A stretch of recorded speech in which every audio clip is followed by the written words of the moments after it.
Okei, mis sa teada tahad? Millega ma tegelen või? Löön kastina. Ilma pikema jututa. Kui vaja tassin välja ka. Suured kastid, väiksed kastid. Vahet ei ole. Ma võin kinni silmi ka kasti lüüa.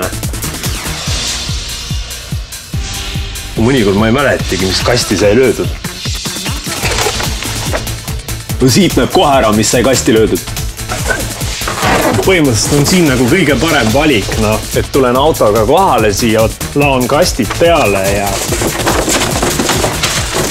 Mida punnid, mõni klient on niisugune veidrik, tahab nagu ise kasti lüüa. Ütleme nii, et kliendile kätt ette ei pane.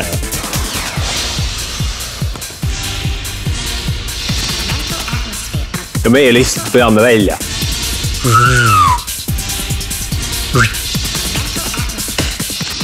No nii, teeme minekit.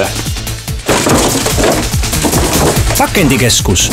Kastid aastast 1995.